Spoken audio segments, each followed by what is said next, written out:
Assalamualaikum warahmatullahi wabarakatuh. Perkenalkan saya Fitra Hayati dengan NIM 18116040494 dari Prodi Keperawatan Anestesiologi Universitas Aisyah Yogyakarta. Baik, pada kesempatan kali ini saya akan memaparkan sebuah materi mengenai teknik pembebasan jalan nafas. Sebelumnya, apakah ada yang tahu apa itu teknik pembebasan jalan nafas? Baik, akan saya jelaskan. Definisi dari teknik pembebasan jalan nafas adalah teknik yang dilakukan untuk menjamin pertukaran udara secara normal, baik dengan manual maupun menggunakan alat. Indikasi dari teknik pembebasan jalan nafas ada dua. Yang pertama yaitu dilakukan pada penderita tidak sadar apapun sebabnya. Yang kedua yaitu dilakukan pada penderita yang adanya sumbatan jalan nafas parsial atau total. Ada tiga cara pemeriksaan jalan nafas, yaitu look, listen, and feel. Baik, akan saya jelaskan. Yang pertama yaitu look atau lihat. Kita lihat gerakan nafas atau pengembangan dada pada korban. Yang kedua yaitu listen atau dengar. Maksudnya yaitu kita dengar aliran udara pernafasan korban. Yang ketiga yaitu feel atau rasakan. Kita rasakan adanya aliran udara pernafasan dengan pipi penolong. Lanjut ke obstruksi parsial atau sebagian. Di sini, penderita masih bisa bernafas sehingga timbul berbagai macam suara nafas tambahan. Yang pertama yaitu snoring atau suara seperti mendengkur atau seperti mengorok. Ini disebabkan karena adanya sumbatan pangkal lidah. Biasanya, pangkal lidah jatuh ke belakang menutupi tenggorokan. Tindakan yang bisa dilakukan yaitu chin lift, jaw thrust, OPA atau NPA, serta pipa endotrakeal. Yang kedua ada suara gargling. Ini seperti suara berkumur, disebabkan karena adanya cairan di daerah hipofaring. Tindakan yang bisa dilakukan yaitu finger sweep dan suction. Yang ketiga yaitu suara stridor atau suara seperti mengik atau juga seperti wheezing pada pasien penderita asma. Ini disebabkan karena adanya sumbatan di plika vokalis. Dan tindakan yang bisa dilakukan yaitu krikotirotomi dan tracheostomi. Suara nafas tambahan snoring merupakan timbulnya suara mengorok akibat lidah jatuh ke belakang. Ini dapat diatasi dengan perbaikan airway. Berikut adalah gambar perbandingan antara pernafasan normal dengan pernafasan dengan suara tambahan snoring. Bagaimana cara mengatasinya? Berikut adalah cara mengatasinya. Yang pertama yaitu dengan head tilt chin lift. Langkah-langkahnya yaitu yang pertama, letakkan tangan penolong pada dahi korban. Gunakan tangan yang paling dekat dengan kepala korban. Langkah yang kedua yaitu dahi sedikit mengarah ke belakang dengan telapak tangan sampai kepala penderita terdorong ke belakang. Langkah yang ketiga yaitu letakkan ujung jari tangan yang lainnya di bawah bagian ujung rahang bawah. Langkah yang keempat yaitu angkat dagu ke depan. Lakukan gerakan ini bersamaan tekanan dahi sampai kepala korban pada posisi ekstensi maksimal. Pada pasien bayi dan anak kecil tidak dilakukan sampai maksimal, tetapi sedikit ekstensi saja. Untuk langkah yang kelima yaitu pertahankan tangan di dahi korban untuk menjaga posisi kepala tetap ke belakang. Langkah yang keenam yaitu buka mulut penderita dengan ibu jari tangan yang menekan dagu. Selanjutnya yaitu tindakan jaw thrust.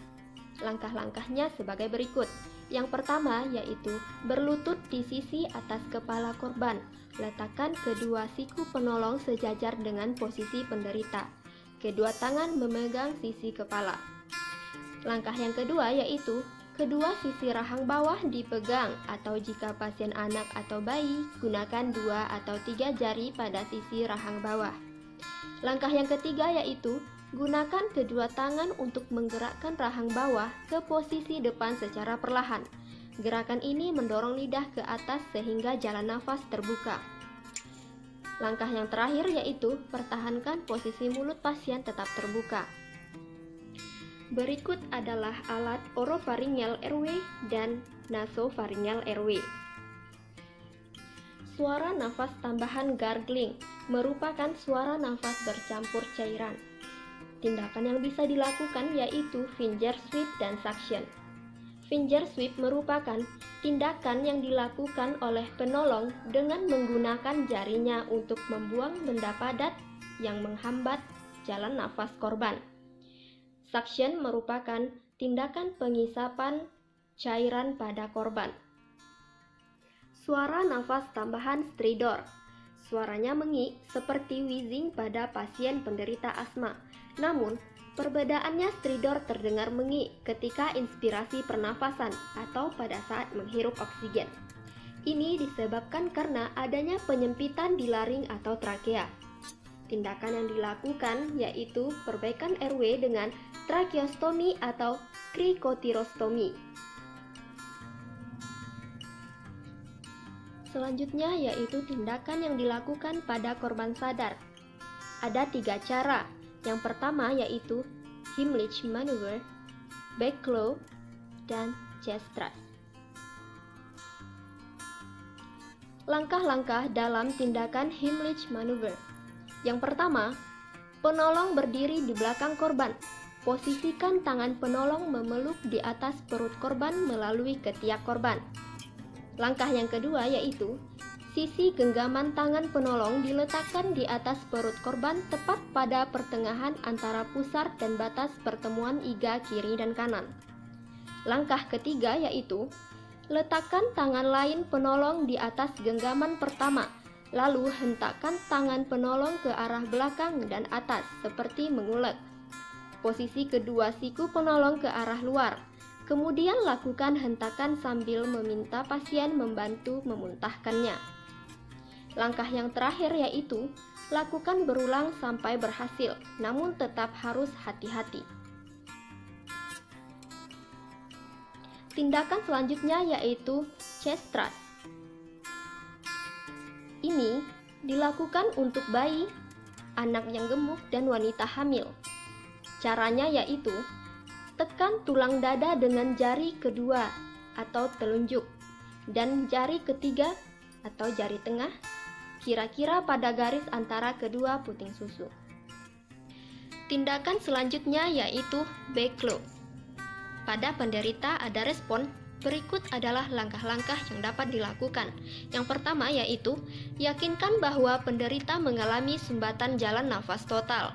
Yang kedua, posisikan penderita pada salah satu lengan penolong, wajah mengarah ke bawah, kepala lebih rendah dari tubuh.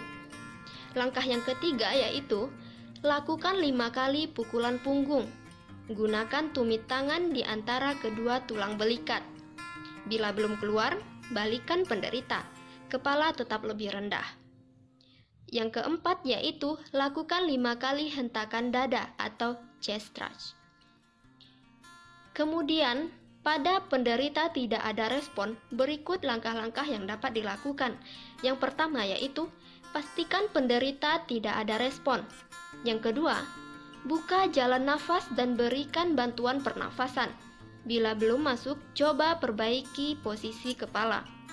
Langkah yang ketiga yaitu lakukan 5 kali pukulan punggung dan 5 kali hentakan dada.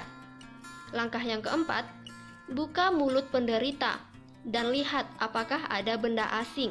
Jika ada, tarik keluar dengan perasat pengangkatan rahang dan lidah. Yang kelima yaitu ulangi langkah-langkah tersebut di atas sampai jalan nafas terbuka.